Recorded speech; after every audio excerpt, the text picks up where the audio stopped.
Hello friends. देखिए, घर से बाहर निकलेंगे तो नए लोगों से मिलना होगा, और जितने लोगों से मिलना होगा उतना ही जो है ज्ञान का पिटारा, अनुभवों का पिटारा बढ़ता जाएगा। और हर व्यक्ति कुछ न कुछ सिखाता है, हम किसी न किसी को कुछ सिखाते हैं।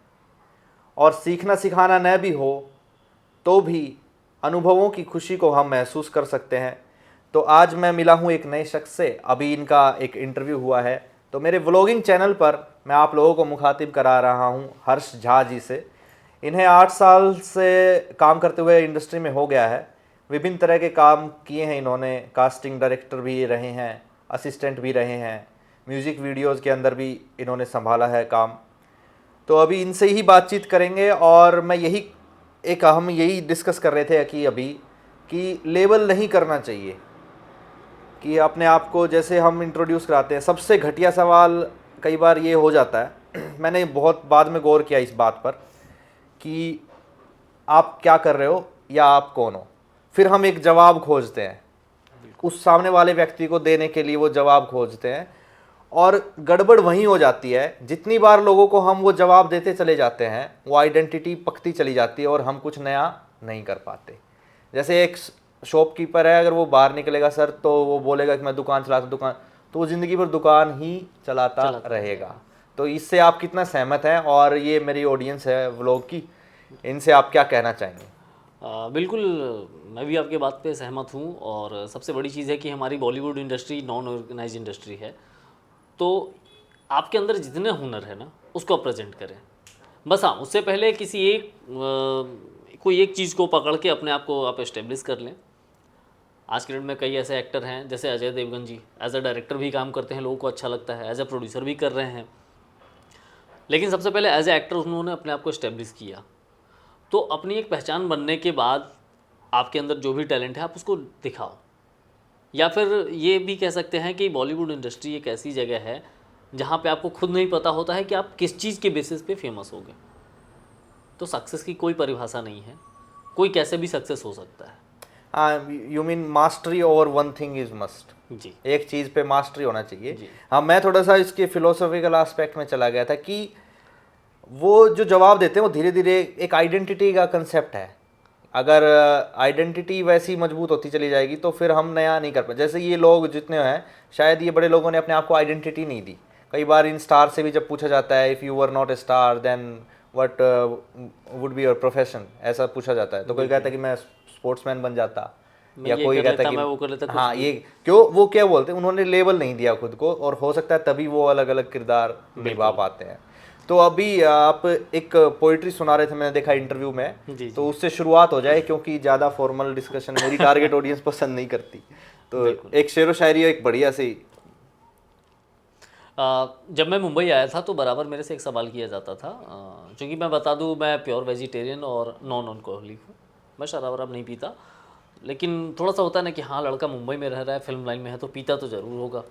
तो सबके सवाल होते थे। तो उस टाइम अनायास मेरे मुंह से एक लाइन निकली थी कि कहने को तो जिस्म में मेरे लहू नहीं मैं खाना है, कहने को तो जिस्म मेरे लहू लहू नहीं नहीं मैं खाना महकाना है, है। जी। लेकिन क्या होती मदिरा ये आज तलक नहीं जाना है। लेकिन क्या होती मदिरा ये आज तलक नहीं जाना है। वाह। मतलब हम कलाकार लोग हैं, हम लोग अपने नशे में ही रहते हैं, हमें किसी और नशे की क्या ज़रूरत है। जी। अब आपको मैं सुनाता हूँ वो कविता।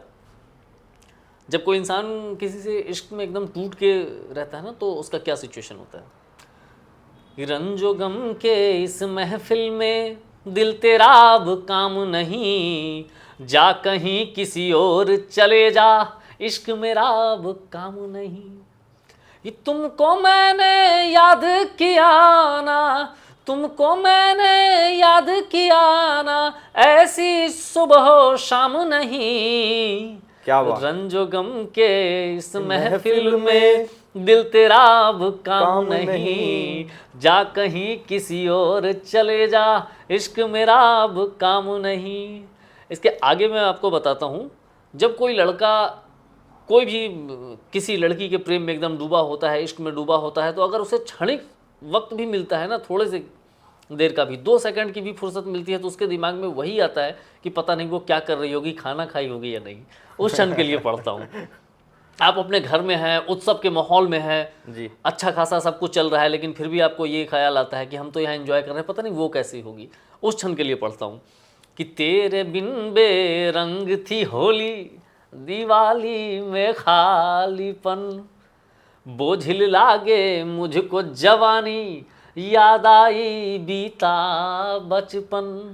इश्क मेरा अनमोल है पगली, इश्क मेरा अनमोल है पगली, इसका कोई दाम नहीं, रंजो गम के वाह। इस महफिल में दिल तेरा अब काम नहीं, जा कहीं किसी और चले जा, इश्क मेरा अब काम नहीं।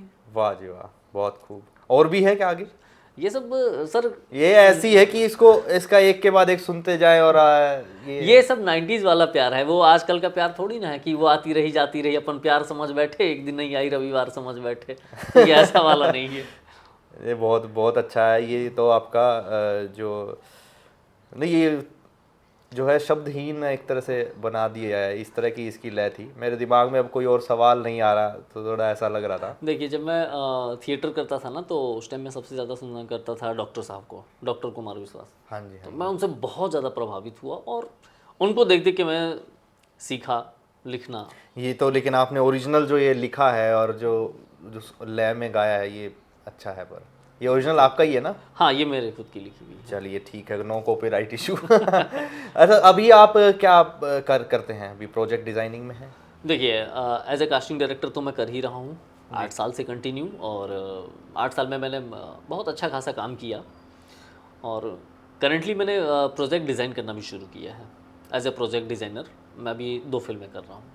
अच्छा, ये कैसे डिज़ाइन, प्रोडक्शन डिज़ाइन होता है या प्रोजेक्ट डिज़ाइन होता है? ये नहीं। कैसे डिफरेंट है? थोड़ा सा ऑडियंस जी को बिल्कुल। बता दीजिए। जो प्रोडक्शन डिज़ाइन का जो काम हो गया, वो काइंड ऑफ आर्ट डायरेक्शन, उसको पीडी बोलते हैं। हाँ।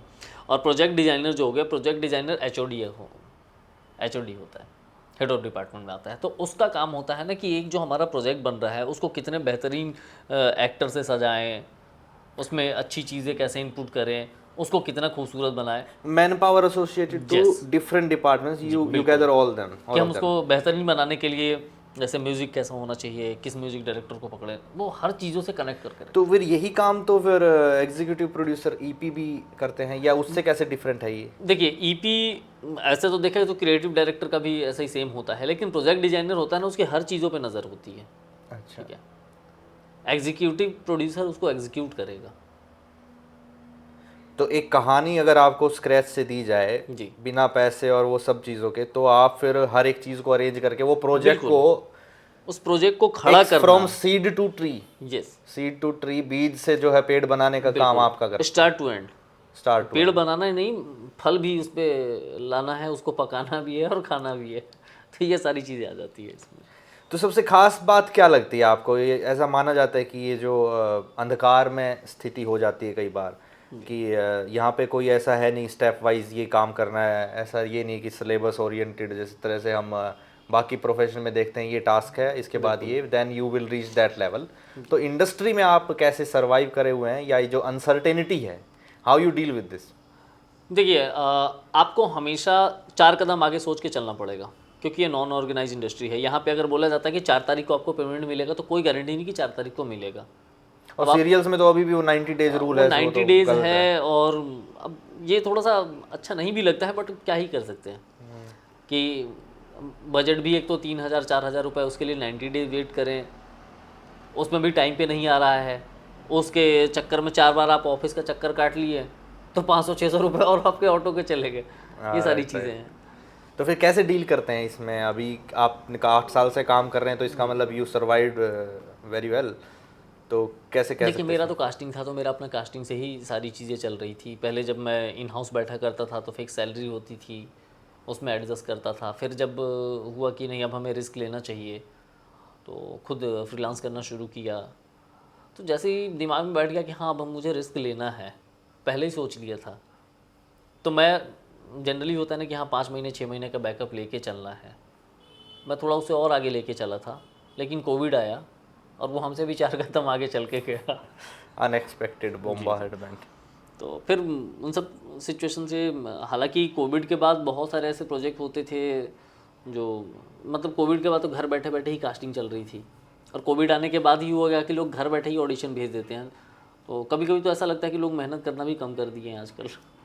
नहीं तो फिर उसमें तो लॉकडाउन था, कैसे करें, मूव करें। और अभी भी जैसे ऑनलाइन ऑडिशन का है तो कई बार डाउटफुल भी है कि ऑनलाइन एक्सेप्ट करते हैं कि नहीं करते, दोनों का अलग अलग पर्सपेक्टिव है। As an actor if I am sending an audition, तो मैं ये एक्सपेक्ट कर रहा हूँ कि मैंने जो वीडियो बनाई है वो कास्टिंग डायरेक्टर देखे। अब कास्टिंग डायरेक्टर का एक्सक्यूज रहता है कि उसके पास दिन में 1000 लोगों के आते हैं, तो वो कैसे देखे।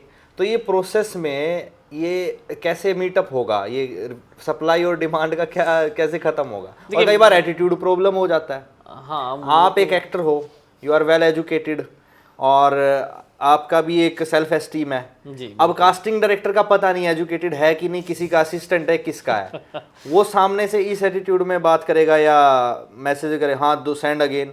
एक बार प्रोफाइल भेजने के बाद भी वो दोबारा डिमांड कर लेते हैं, जानबूझ के भी, कई बार परेशान करने का, ऐसा भी मुझे कई बार लगता है। तो फिर वो कैसे तालमेल बैठेगा, कैसे जेन्युइन लोग कैसे होगा ये। देखिए, मेरे हिसाब से जैसे पहले ऑडिशन चलता था, ओपन ऑडिशन हो, तो वो ज़्यादा बढ़िया है। उसमें क्या होता था ना, जो नए लोग आते हैं जिनको पता नहीं है कि कहाँ ऑडिशन हो रहा है, उन लोगों के लिए भी बेनिफिटेड होगा। ओपन ऑडिशन का मुंबई का तो मैं नहीं कह सकता, हरियाणा का ये एक्सपीरियंस हुआ है। मेरी लाइव मेरे आगे की बातें हैं, जिन 2-3 लोगों नॉन से मिले हूँ, जिनसे भी ओपन ऑडिशन सिर्फ इसलिए रख रहे हैं वो लोग, डेटा कलेक्ट नहीं, मशहूरी। अच्छा, कास्टिंग हो चुकी है, पहले ही उनके लोग हैं, इक्का दुक्का कोई रह गया हो तो अलग बात है। वो बड़े बड़े डायरेक्टर, हाँ, वो कर देते दिखाने के लिए और कि ये भाई मैं दिखाने के लिए प्रोजेक्ट कर हमने रहा हूँ। ऑडिशन रखा है, 2-3 दिन तक लगातार ऐसे चलेगा। ऐसा तो वो जितने लोग आए उनका तो टाइम किया खराब एक तरह से, ऐसा ये है कि नहीं? चीज़ें, देखिए, इस चीज़ को मैं गलत मानता हूँ। आप किसी को उम्मीद मत दो, उम्मीद, झूठी किसी को उम्मीद उम्मीद देना मत दो। या वो सब चीजें करना। मेरा एक ही चीज़ है, कोई अगर मुझे प्रोफाइल भेजता है ना, तो मुझे पता है कि वो एक उम्मीद के साथ भेज रहा है। उम्मीद के साथ भेज रहा है। अब कई लोग ऐसे होते हैं जो, आप बोल रहे थे कि कास्टिंग डायरेक्टर का, एक्टर भी करते हैं कभी कभी बदतमीजी, वो हम लोग झेलते हैं। हाँ, एक्टर रात भी के 2 बजे कोई आपको वीडियो कॉल करे और वो- आप कट कर दो वो उस और part पूछो कि में। भाई इस टाइम क्यों कर रहा है वीडियो कॉल। रात के 2 बजे आपको प्रोफाइल भेजे, आप बोलो कि भैया ये कोई टाइम है क्या, तो उधर से आपको मोटिवेशनल थॉट दिया जाता है दोनों तरह का कि, वो कि हाँ, कि सर काम का कोई वक्त नहीं होता। बोले भैया तेरे लिए नहीं होता, मेरे लिए है। हाँ, एक तो मेरा ऑफिस टाइम होता है, उसी टाइम करो। मैं फिर भी किसी से रूडली बात नहीं करता। कहने का मतलब नहीं, मैं आपको पर्टिकुलर नहीं कह रहा, मैं वैसे बता रहा हूँ भाई। मैंने अपना पर्सपेक्टिव रख दिया, आपने अपना सही रखा है कि दोनों तरफ एजुकेशन की ही कमी। बिल्कुल, इस चीज़ देखिए, एक उसके पीछे सबसे रीज़न क्या है ना, लोगों को लगता है कि सबसे आसान काम होता है फिल्म इंडस्ट्री का, इसमें जो करना है करो, इसमें पढ़ाई की ज़रूरत नहीं। नहीं, ये गलत है। एक IAS IPS बनने के लिए जितनी किताबें नहीं पढ़नी पड़ती है, उससे 16,000 गुना ज़्यादा किताब पढ़ना पड़ता है एक एक्टर बनने के लिए। आपको अगर बोल दिया सडनली कि आप परफॉर्म करो, आपको कोई डायलॉग नहीं देगा, आप बोले अरे डायलॉग दिया ही नहीं, मतलब ये क्या ही कास्टिंग कर रहा है। भाई आप एक्टर हो, आपके अंदर क्या है, आप डायलॉग कहाँ से करोगे, इम्प्रोवाइज करना होगा, कहाँ से करोगे, आपके पास शब्द होंगे तब ना, शब्द कहाँ से आएंगे, पढ़ने से। राइट। मैं तो इसलिए एक बार और कोई कहते हैं पुलिस मैं मज़े बहुत लेता रहता हूँ। एक बार मैंने ऐसे ही स्टेटस डाला था, तो फॉरेनर चाहिए थी, फॉरेनर का मैंने डाला, और कई इंडियन आर्टिस्ट भी फीमेल उस पर रिप्लाई कर रही थी, कई मेल भी रिप्लाई किए।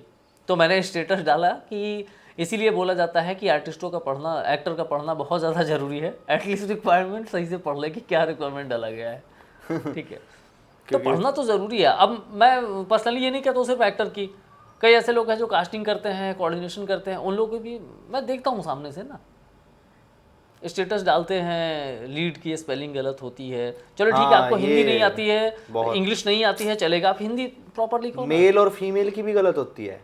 एक ने डाला हुआ था, मेल को मैल लिख देते हैं, MAIL, ईमेल वाला मेल लिख दिया। मेल को तो मैंने वैसे भी देखा कि मैल लिख दिए थे। इससे बढ़िया आप हिंदी यूज करो ना, सबको समझ में आ जाएगा। हाँ, मेल भी लिख दिए थे। सही है। आप हिंदी लिखो ना, कोई दिक्कत नहीं है, आपको हिंदी नहीं लिख सकते हैं। अब कई ऐसे, अच्छा एक और चीज़ है, आपका जो पॉइंट था, आजकल बहुत सारे जो आते हैं शॉर्टकट का, तो भाई आप समझ ही सकते हो, मेहनत कोई नहीं करना चाहता और चाहिए सबको। तो बहुत सारे ऐसे लोग हैं जो एक्टिंग करते करते करते अब कुछ नहीं हो रहा है, तो कास्टिंग करना शुरू कर दिए। ठीक है, मेरे पास कोई आते हैं, बोलते हैं भाई एक्टिंग कर दो, सॉरी यार मैं तुम्हें काम नहीं दे सकता, क्योंकि तुम एक आओगे ना, नहीं तो कम से कम 10 ऐसे अच्छे एक्टर होंगे जो डिजर्व करते होंगे, उसको तुम काम नहीं दोगे। क्योंकि तुम आओगे फिर अपना लॉबी चालू कर दोगे। अब वो चीज़ मुझे नहीं चाहिए। मैंने कई ऐसे आर्टिस्टों को भी काम दिया है जिसको मैं कभी नहीं मिला, आज तक नहीं मिला, मैं जानता भी नहीं हूँ, लेकिन उसका लुक जा रहा है, उसकी एक्टिंग स्किल अच्छी है, कास्ट कर रहा हूँ। यू आर ट्रू और ऑनेस्ट टू योर और कई ऐसे मेरे दोस्त हैं जिसको मैंने आज तक कास्ट नहीं किया है। मेरे दोस्त ही हैं तो क्या हुआ, वो मेरे क्राइटेरिया में अगर नहीं फिट आ रहे हैं तो मैं कास्ट नहीं कर पाया। इसके लिए बहुत सुनाते भी हैं दोस्त लोग कि पूरे दुनिया को कास्ट कर लो, बस मुझे काम मत देना। नहीं, सही बात है, ये काम के साथ ईमानदारी इसमें आप जो डिज़र्व करता है उसे मिलना चाहिए, मैं ये चीज़ मानता हूँ। माहौल थोड़ा बहुत सीरियस हो गया है, इनको शायद एक और कुछ कविता हो जाए तो हम थोड़ा उस डिस्कशन में चले गए थे। हाँ। लेकिन एक दो शायरी अगर कोई है आपकी, लगा देख के बता सकते थे। लगा के आग को दिल में चले हो तुम कहाँ हमदम, अभी तो राख उड़ने पे तमाशा और भी होगा। वाह। नहीं, मैं मतलब एक अपने लाइफ से भी रिलेटेड लिखता रहता हूँ कि कास्टिंग में आके यारो ऐसा हुआ है हाल, रिक्वायरमेंट डालो सोनिया की प्रोफाइल भेजे सतपाल। ये अच्छा था कि रिक्वायरमेंट कास्टिंग में आके यारो ऐसा हुआ है हाल, रिक्वायरमेंट डालो सोनिया की प्रोफाइल भेजे सतपाल। सतपाल नाम के होते भी गड़बड़ है। मतलब ये है कि फीमेल का रिक्वायरमेंट डालो तो मेल भी इंटरेस्टेड कर देते हैं ना, तो दैट्स व्हाई ये चीज़ सतपाल नाम वाला का IQ भी कम होता है थोड़ा। नहीं, ये ऐसा हम किसी पर्टिकुलर सतपाल को भेज कोई नहीं, हमारा एक म्यूचुअल फ्रेंड के साथ काम करता था बंदा। तो एनीवे, देखिए मैं एक अपनी कहानी बताता हूँ। 2017 में 17 हल्की हल्की बारिश हो रही थी उस टाइम, बारिश जो एंड पे होती है उस टाइम, और वहीं पे एक लड़का मुझे मिलता था, अच्छी खासी हाइट और जिम विम करता था। तो वो बराबर बोलता था कि भैया मेरे लिए कुछ भी होगा बताइएगा, कोई प्रोजेक्ट मुझे। बोला ठीक है। और लकीली उस टाइम मैं लालिश कर रहा था। अच्छा, तो लालिश में कैरेक्टर निकल के आया, दैत्यराज बनाना था। तो मैंने उसको रेफरेंस फ़ोटो दिखा दिया कि देख ऐसे फ़ोटो होंगे, ऐसे ऐसे तेरे कांटे वाटे निकलेंगे, ऐसी तेरी शक्ल होगी। तो बोला हाँ ठीक है मैं कर लूँगा ठीक है। अब वो साइड पे गया, उसका मेकअप शुरू हुआ। जैसे ही मेकअप उसका चालू हुआ, वो बंदा बोला कि अच्छा मैं 2 मिनट में आता हूँ, और बोल के वहाँ से भाग गया। ऑन सेट पे, ऑन द डे शूट चल रहा था मर्ड में। अब वो लड़का भाग गया, वहाँ से मुझे कॉल आ रहा है कि तुम्हारा एक्टर भाग गया है, कहीं से भी अब दूसरा एक्टर ला के दो। और मैं चूँकि ज़्यादा टाइम हुआ नहीं था कास्टिंग में, तो मैं एकदम हड़बड़ा गया, अब क्या ही होगा, मुझे कितनी गालियाँ पड़ेंगी, जॉब भी जाएगी, तो बहुत सारे टेंशन। मुझे इतना पता था इस बिल्डिंग के पास मिलता है, और उसने ये बताया था इस बिल्डिंग में रहता हूँ। मैं उस बिल्डिंग में घुस के प्रोफाइल तो भेजा ही था, फोटो दिखा कि ये कौन से, तो बोला ऊपर ऊपर ऊपर करते उसका फ्रेंड मिल गया जो उसका रूममेट था। मैंने बोला कि यार ये कहाँ है, फ़ोन स्विच ऑफ करके। तो उसके पास एक छोटा वाला भी फ़ोन था, उस पर उसने कॉल लगाया, कहाँ हो, तो बोला अरे ऐसा ऐसा अजीब सा मेकअप कर रहे थे, मैं भाग के आ रहा हूँ। बोला तुम वहीं रुको, मैं तुम्हें लेने आ रहा हूँ। बोला कि भैया वो ऐसे आ रहा हूँ। बोले ठीक है चल। उसके साथ वापस स्कूटी पे बैठ के ऐसे लोअर और टी शर्ट में हम दोनों वहाँ से निकले। फिर वो मिला, फिर वहाँ से उसको डांटते हुए वापस लेके गया सेट पे। तो मेकअप से क्या घबराहट उसमें है, ये तो मतलब होने लगता है कुछ लोगों को, उसे लगा कि यार मैं अजीब ही दिखने लगूंगा। तो कॉन्ट्रैक्ट के बाद बीच काम को छोड़ के भाग गया। हाँ बहुत सारे। अब वो 1 डे 2 डे में क्या कॉन्ट्रैक्ट अच्छा, 1 डे 2 डे, अच्छा उसमें कॉन्ट्रैक्ट नहीं होता उसमें कुछ कॉन्ट्रैक्ट नहीं होता है, वो अवेलेबिलिटी के हिसाब से होता है हाँ। जो लोग करवा सकते हैं ना। तो बहुत ऐसे ऐसे चैलेंजेस आते जाते रहते थे। कभी रिसेंटली एक ऐड कर रहा था एक आर्टिस्ट, हाँ सर बस 1 घंटे में पहुँच जाऊँगा, कहाँ आना है यहाँ, हाँ हाँ ठीक है सर मैं निकल चुका हूँ। और ठीक है, 1 घंटे हो गए फिर नहीं आया। उसका सेट से बार बार कॉल आने लगा, मैं भागा भागा पहुँचा सेट पे, पैकअप हो गया, लेकिन वो बंदा इतना ही कहता रह गया कि मैं पहुँच रहा हूँ, मैं आ रहा हूँ। ये सही बात है, ये जो गोली देना बोलते हैं इसको, हाँ। हरियाणवी में मीठी गोली देना है, सही बात। लेकिन मेरे अंदर यही है कि इतना कुछ होने के बावजूद भी मैं कभी किसी को वो नहीं कहता, मैं ठीक है। तो इसका मतलब ये दोनों लॉबी में जो है कुछ ग्रजेस भी हैं, बैड एक्सपीरियंस भी हैं, कास्टिंग और एक्टर, ये देखिए हर सिक्के का 2 पहलू होता है। हम्म। हर सिक्के का 2 पहलू होता है, अच्छाई और बुराई हर जगह होती है। हमें सिर्फ ये देखना कि मैं अच्छाई कहाँ से ले सकता हूँ, हम अपनी चीज़ें कहाँ से, अच्छाई जहाँ से आपको मिलती है आप निचोड़ लो, ले लो। राइट सर, ये मुझे लगता है कि अच्छा डिस्कशन रहा, बहुत क्लैरिटी आई माइंड में कि हर तरह के लोग हर जगह हैं। जी बिल्कुल। और आपकी किसके साथ कंपेटेबिलिटी है वो संयोग भगवान हाँ, मिला देता है। अच्छा लगा कि आप यहाँ आए, इतना वक्त दिया। आज का जो लास्ट टाइम एक ऐसे ही मेरा इंटरव्यू चला था, उसमें मुझसे पूछा गया कि बॉलीवुड के बारे में ऐसा ऐसा, तो आपका कुछ ये वो बुराई बुराई बैड एक्सपीरियंस। मैंने बोला जिस इंडस्ट्री ने मुझे पहचान दिया है, मेरे सर के ऊपर छत दिया है, जो जिससे मेरी रोजी रोटी चलती है, आज इतने सारे लोग मुझे पहचान रहे हैं जिस इंडस्ट्री से, उसकी मैं बुराई कभी नहीं कर सकता। हाँ, जिस थाली में खाते हैं उसमें उसमें तो कभी छेद नहीं। छेद भी नहीं करना चाहिए। हाँ, सही बात है। और ना तो ऐसा कुछ हुआ भी, क्योंकि आपका और जितना सतर्कता ही हम आपको बचा। नेगेटिविटी होल्ड करेंगे ना, वो फिर दूसरे लोग तो हैं ही उसको हवा देने के लिए, चिंगारी सुलगाने के एक लिए। सिंपल सी बात है कि आपको इन्होंने बोल दिया कि वहाँ गड्ढा है, आपको जरूरी है कि उसमें कूद के ही देखना कि गड्ढा है कि नहीं? नहीं सर, पास दूर से वही भी बात देख है। सकते हैं। इसका अच्छा है। चलिए दोस्तों, हो सकता है ये बातचीत आपके काम आई होगी, लेकिन मैं एक बार सर से और पूछ लेता हूँ, जी एनी मोर किस्साज? देखिए, किस्से तो ऐसे बहुत सारे हैं। 1 मिनट रुको।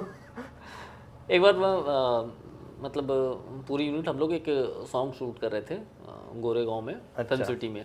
और वहाँ ना चीता तेंदुआ बराबर आ जाता है। गोरेगांव सिटी में ही? हाँ, फिल्म नो सिटी में। बैरिकेडिंग, ऐसा फेंसिंग नहीं, वगैरह वो नहीं है? अरे उन लोगों का घर है ना, हम लोग जबरदस्ती जाके कर रहे हैं। अच्छा, जगह उनकी थी। हाँ, हमने वो जंगल था पूरा, उन लोगों का घर है। अब किसी के घर में आप जाओगे तो वो तो आएगा ना देखने। फिर तो हम लोग वहाँ पे शूट कर रहे थे, और लाइटिंग डिपार्टमेंट वाले सेट से अपना काम करके अपना पीछे साइड में अचानक से भगदड़ मची। तो सब लोग भागे, और एक बंदा था, उसको मतलब आंखों से कम दिखता था, वो टकराया, चश्मा गिर गया। और सब जिधर भाग रहे थे, वो जिधर से वो शोर हुआ था, चीता आया तेंदुआ आया, वो उसी डायरेक्शन में दौड़ के भाग गया। अच्छा, अब रात का टाइम, हम सब लोग उसको ढूंढ रहे हैं कि कहाँ गया कहाँ गया। जल्दबाजी के चक्कर में उनको भागना था इधर, उल्टा भाग गए थे। तेंदुए की तरफ ही भाग हाँ, गए? तेंदुए की तरफ भाग गए। उनको भागता देख तेंदुआ भी भाग गया, और ये जाके पेड़ पे चढ़े हुए थे। हम लोग तकरीबन आधा घंटे खोजे, तब जाके मिले थे वो। जिंदा मिल के? हाँ। तेंदुआ? नहीं, तेंदुआ तो भाग गया था। अच्छा, तेंदुआ भाग गया। चलो, जान माल का नुकसान नहीं हुआ। बाकी यूनिट भी बोल रहे थे कि हमें तेंदुआ की ज़्यादा फिक्र है, ज़्यादा संख्या नहीं है, लाइटमैन तो बहुत मिल जाएगा। ये दिक्कत हो जाता है वहाँ पे ना। फिर एक ऐसा मैंने देखा है कई बार, जब काम चलता है ना, कुछ लोग नाराज़ भी हो जाते हैं। मैंने एक बार, हमारे जब शूट था, ऐड फिल्म हम कर रहे थे, तो अब आप अपने प्रोजेक्ट जब करते हो तो याद तो करते हो कि भाई किसके साथ थिएटर किया है, दोस्तों को बुला लेते हैं, उनको बुला लेते हैं। बिल्कुल। अब मैंने ऐसे ऐसे बुला लिया 3 लोगों को, दो तीन को। प्रॉब्लम ये हुई, अब 2 साल से वो लोग कर रहे थे थिएटर रेगुलर, हम नहीं कर रहे थे। और जब लाइंस दी गई, एक किसी ने अपने प्रोफाइल में जब भेजते हैं ना सर, वो तो भेजते हैं कि इतने टाइम से हम ये कर रहे हैं, ये मैंने प्रोजेक्ट किया है, ऐसा ऐसा किया है। तो लगता है कि हाँ चलो, इन पे ज़्यादा टाइम नहीं जाएगा। पापा भी डायरेक्ट कर रहे थे उस दिन जो वो एड फिल्म। तो जब स्क्रिप्ट दी तो डिक्शन की गलती करे जा रहे, फिर टोन की गलती करे जा रहे, और लाइंस याद नहीं हो रही। फर्स्ट थिंग तो यही है ना, आप यही देखते हो भाई, मेमोराइज करके उसके बाकी चीज़ें तो बाद में ऐड ऑन करोगे, पहले लाइंस तो याद कर लो। इतनी तो कैपेसिटी एक एक्टर में होनी चाहिए, एक पेज का तो उसको याद करने की कैपेसिटी होनी चाहिए। मैं तो ऐसा मानता हूँ। कट लगे तो फिर चलो बाद में कुछ कर ले, लेकिन एटलीस्ट वो याद करने की होनी चाहिए। जब थिएटर किया है तो वो टाइम ऐसे चलता जाए तो उनको वो लग गया बुरा, अब कह दिया सेट पे, तो ऐसी सिचुएशन काफ़ी बन जाती है यूनिट में। तो हम उस वक्त तो हम काम को देख रहे हैं ना। तो अभी इस डिस्कशन के माध्यम से यही कहना चाहता हूँ कि भाई, जो जब काम चल रहा हो तब किसी को बुरा भला कह दिया जाए तो वो मत लेना, क्योंकि वो गुस्सा वाकई में आता है। आप एक प्रोडक्ट निकालना चाह रहे हो, 50,000 आपके लगे पड़े हैं, और तो वो चीज़ तो आप निकालोगे ना क्लाइंट को देने के लिए। बिल्कुल। देखिए, क्या होता है ना, कई बार क्या होता है कि आप ऑडिशन अच्छा खासा कर लिए, आप सेलेक्ट हो गए, ऑन सेट गए, तो जितने स्क्रिप्ट आपको ऑडिशन में मिली उतना ही थोड़ी रहेगा ना। वहाँ तो और चेंज भी हो सकता है। बिल्कुल, होता ही ऐसे। और वैसे भी ऑडिशन स्क्रिप्ट थोड़ा सा मेन स्क्रिप्ट से थोड़ी सी अलग होती ही है। ठीक है। तो इस चीज़ का जजमेंट कैसे लेते हो आप? आपको पास प्रोफाइल भेजी, अब हमने भी गलती करी, अब वो तो ऑन सेट पे आके पता लगा, तब कैसे सब्स्टिट्यूट करोगे? फंस गए तो फंस गए। वहाँ कैसे आप जज करते हो कि हाँ ये एक्टर प्रेजेंस ऑफ माइंड ठीक मिलेगा? डायरेक्टर जो होते हैं ना, बड़ा शार्प होते हैं। अच्छा। जैसे मैं एक डायरेक्टर का नाम लूँगा, विजय वी मेनन सर हैं। अच्छा। उनके साथ मैं कई सालों से ऐड करता आ रहा हूँ कंटिन्यू, और इतने कूल कि मैं कभी आज तक उनके सेट पे मैं रहता हूँ। उनका जिस दिन शूट होना, मैं पूरा दिन उनके साथ ही रहता हूँ, क्योंकि उनसे मुझे एक तो इतनी पॉजिटिव वाइब उनसे आती है, और बड़े अच्छे इंसान भी हैं।